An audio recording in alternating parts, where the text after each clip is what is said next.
Good morning, and welcome to GUTV's Bracketology launch show. I'm your Executive Producer Michael Hanrahan. With the NCAA tournament about to begin, we've put together a show with all the information you'll need to enjoy a month full of madness. Stay tuned.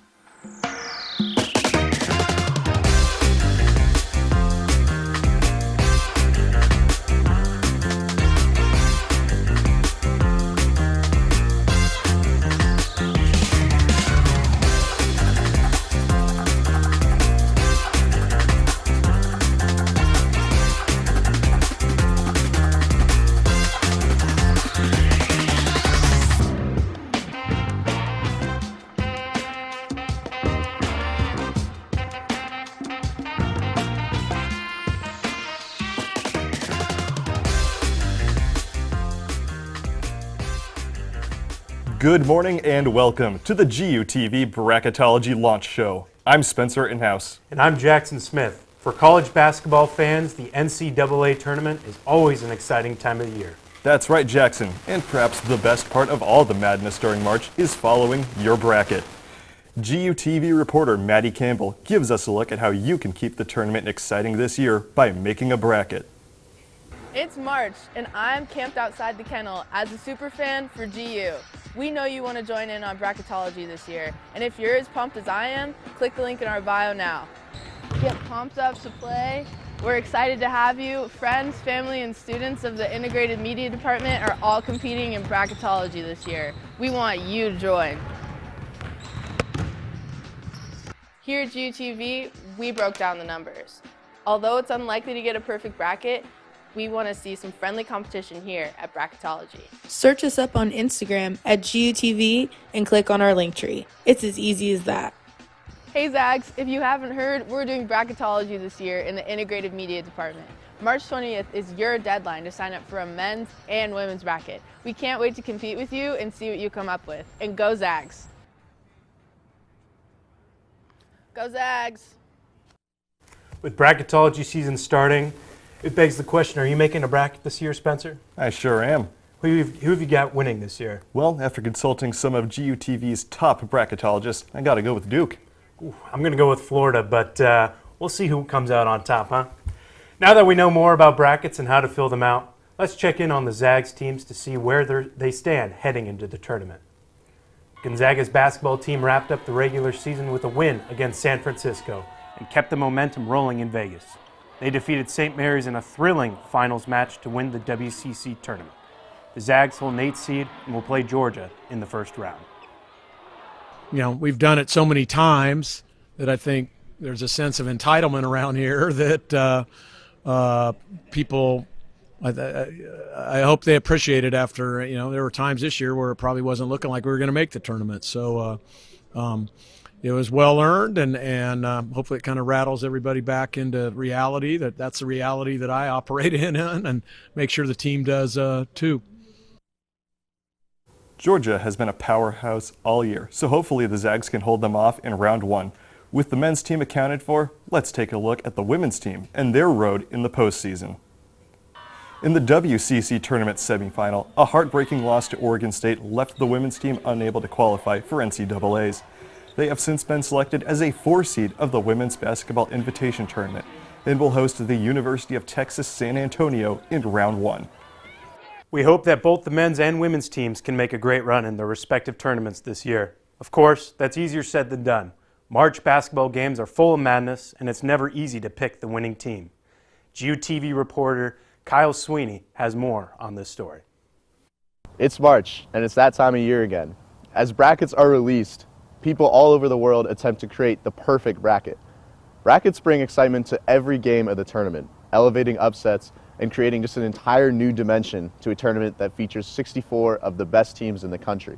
To me, it's the pinnacle of the sports year, but don't just take my word for it. March Madness is the best sports event in history. Like, it's not even close. Like the Super Bowl, not even close. March Madness, all the way up there, Super Bowl right there, man. March Madness brings out the best in college basketball, bringing new legends, huge upsets, and the coveted bracket challenges. However, fans have come to know just how difficult sculpting the perfect bracket can be. I will say that the bracket part is always fun at the beginning. That like the first day, I like forget about that. Like after the first games, my bracket's toast. To help break down how difficult brackets really are, I got help from someone who knows a little bit more math than I do. Hi, I'm Shannon Overbay. I'm a professor of mathematics at Gonzaga. I asked Professor Overbay one question. How many possible combinations of brackets are there? With 63 games in a tournament, one can try and grasp this number. So you'd have to pick the winner 63 times. And for each game, there's 2 possible choices of teams to pick. And so you'd have basically 2 to the 63 possibilities. And so if you look at this number, I'll plug it into a calculator, it's a very large number. That number? Over 9.2 quintillion. That means there's 3 million times the amount of bracket combinations than there are trees in the entire world. Because of this, Professor Overbay sees little hope in perfection. If you play this out forever, probably somebody would get it right. That's like the law of infinity. But in anybody's lifetime, not likely. But why not you? For GUTV, I'm Kyle Sweeney. And why would you not do it? Warren Buffett guarantees $1 billion to the perfect bracket. But it begs the question, is a 9.2 quintillion chance going to stop you from making one this year, Spencer? Oh, absolutely not. And coming up after the break, we'll learn some more about some unique members of our Gonzaga community. Plus, Kyle Sweeney will be back and bring on some guests to discuss the Zags matchup with Georgia and who will win it all this year. We'll be right back.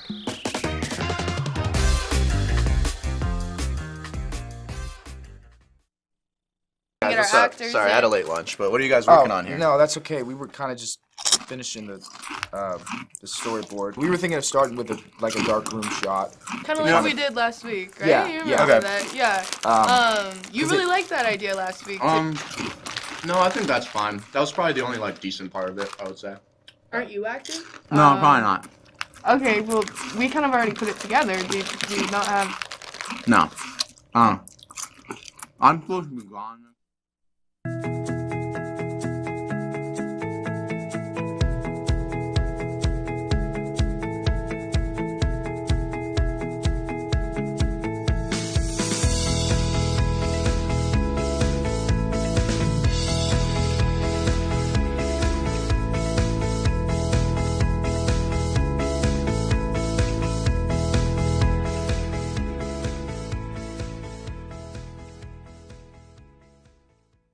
In March, it's tough not being a basketball fan. You guys ready for the game? When's the 7th inning stretch? Is that Taylor Swift in the crowd? Oh my god. Can we please just watch The Bachelor? We're gonna lose. It's over. We're gonna lose. Up by 7, 2 minutes left. Man, I got butterflies. Don't worry, there's no way we're gonna lose. This March Madness, let's remember, not everyone understands basketball.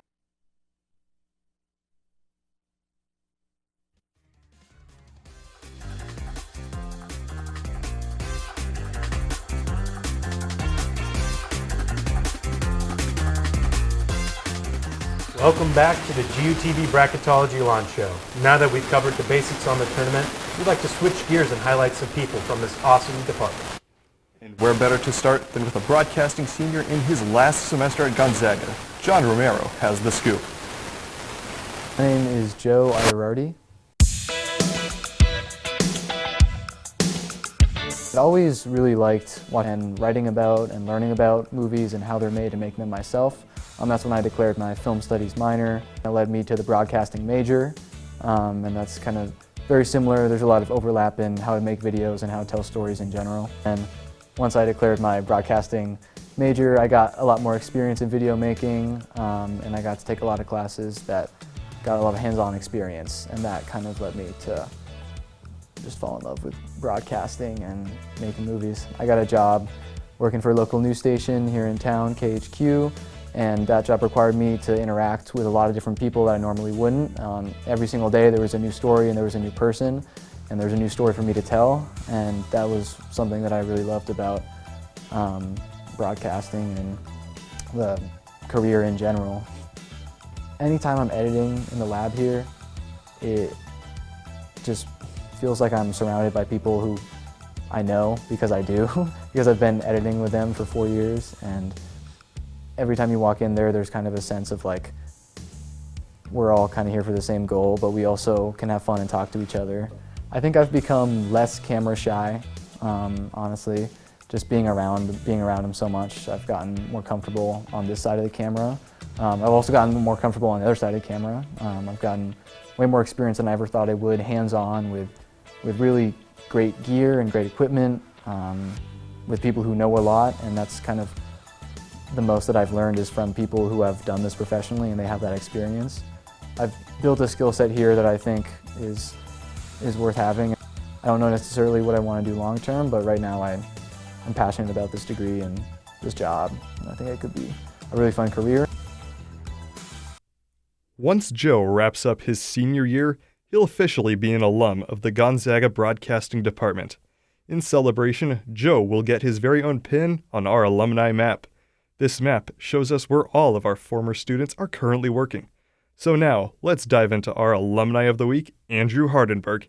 Cassie Yuso has more. Good evening, I'm Andrew Hardenberg. And I'm Sarah Fjortop. And thanks for tuning in to our GUTV Holiday Special. Some questions people often have is, how old is Santa? And how many elves does he have? Hello, and welcome to GUTV. I'm Kennedy McGann. And I'm Andrew Hardenberg. I was tasked with finding you some holiday hacks to use this season. Instead, I turned it into holiday snacks because I was hungry when I came up with this. In 5, 4, 3, 2, 1. GUTV. There's a lot of good moments, mainly your classmates going through and coming up with show ideas and learning about each individual position within a control room is way harder and more fun when you have people that you enjoy doing it with. There's the GUTV Christmas special that I did my first time going through the advanced class, and it was a pre-recorded special, but we anchored live from Hemmingson Center. It was I think it was the first year first or second year Hemmingson Center had been built, and it was just a lot of fun. We did sweater making and a bunch of other fun little activities. All right, we got 10 seconds left. That's it. These are so good. 5, 4, I lost my glue stick. 2, 1. No more. Done. CREM, which is the CBS affiliate in Spokane, and then I started off as a director there, and then I worked my way up into being the production manager again, and then my job is now in the news department. I'm in charge of overseeing the producers and their transformation into becoming directors, and that's where I'm at now. I guess big thing is don't give up.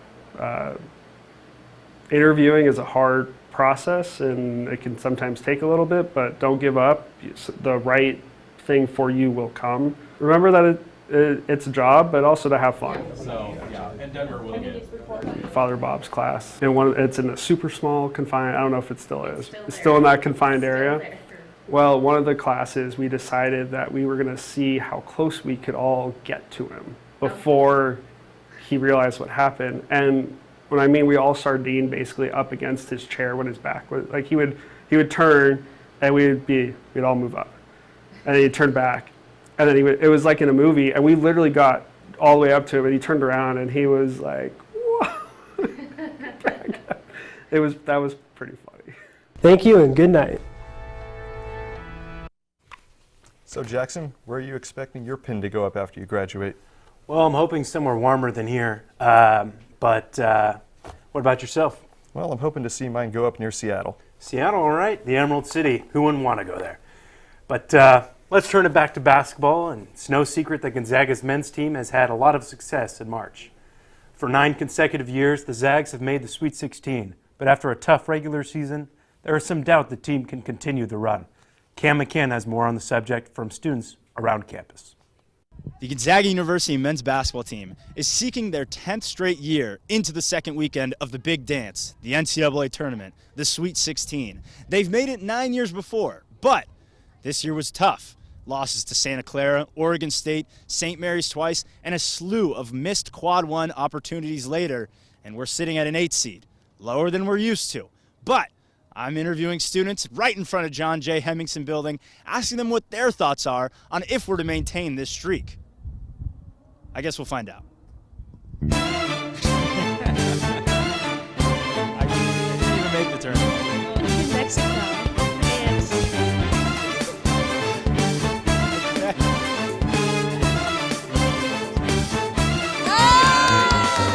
I swear, I must be tripping. All right, I'm here with Brooks Coleman. Celia Wheeler. I'm Jordan Harn. Brooke. Norhan. Bella. Henry. Francis. Can we run through the names? Lily. Ramon. Sophie. Tori. Fabricio. All right, I'm here with Logan. Logan, 10th year in a row, this could be it. Double digits. I think this is the year. I think this is the year where we extend that Sweet 16. If you had to give a percentage, how likely are they going to make that Sweet 16? I give it a 81%. More confidence. 77. Fabricio, more confidence. What do you have them at? 99. I wouldn't say it's like a 50-50 chance. I don't think it's possible for us to make the Sweet 16 this year. Not possible. Take it one game at a time, but That's an athlete answer right there. One game at a time. 100% chance we're making it. We got the coach. We're Gonzaga. That's what we do. 65 or 70%. Okay, 65, 70%. That's not bad. That's not bad. Where were you at your highest high and your lowest low as a GU fan this season? Lowest low is when I called my mom after the Santa Clara game and told her I'm transferring. St. Mary's twice was my lowest low. But actually I'm going to erase that. Maybe Santa Clara. Probably low when we lost to OSU. And then high was obviously beating St. Mary's the other day. Highest high has to be winning the championship. And, you know, I was saying, like, a good team can't beat another good team 3 times. It's kind of hard to do. So I was really glad they pulled through on that one. I never lost faith. I believe. I believe we'll get it done. We're GU. I think we're going all the way. I'm just going to say it. I think we're going all the way. We have the potential. We have the players. We're going to make it all the way. We do. We just need to lock in. All right. Well, thank you so much. Of course. Yeah, I appreciate you both. But that's all I got for you. Appreciate you, Logan. We need to lock in. Get ready. Thank you so much for all of your time. All right. Lipscomb's going to shoot Iowa State out of the gym, and Gonzaga is not going to be deterred by anybody in their way before the Sweet 16, according to Brooks Coleman. You heard it here first. Before the Zags can think about the Sweet 16, they'll have to go through the first round of the tournament. With that in mind, let's send it over to Kyle Sweeney to discuss how the bracket is shaping up in round 1. Thank you, Jackson. We've got a lot to cover here, so let's get right into it.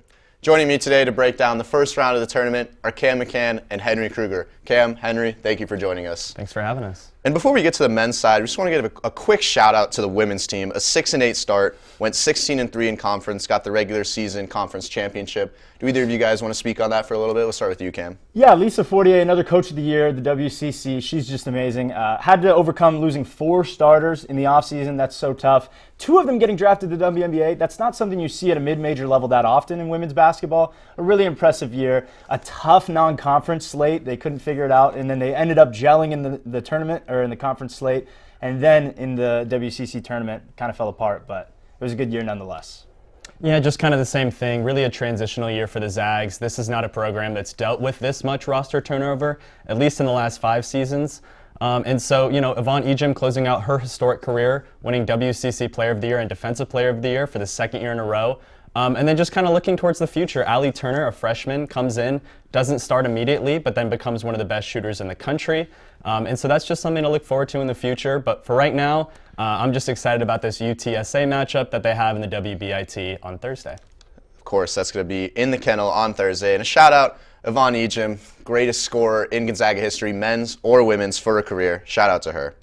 And now, taking a look at the men's side, Gonzaga with that 8 seed against Georgia. It's going to be a dogfight, as we have mentioned. But Henry, I'll start with you. There was some controversy over that 8 seed. I just want to hear your thoughts about that. Yeah, there was definitely some controversy, especially among students. I think they were hoping that Gonzaga and St. Mary's, wherever they ended up, were the exact same seed, especially after St. Mary's wins those first 2 matchups. But then Gonzaga gets it done in Vegas.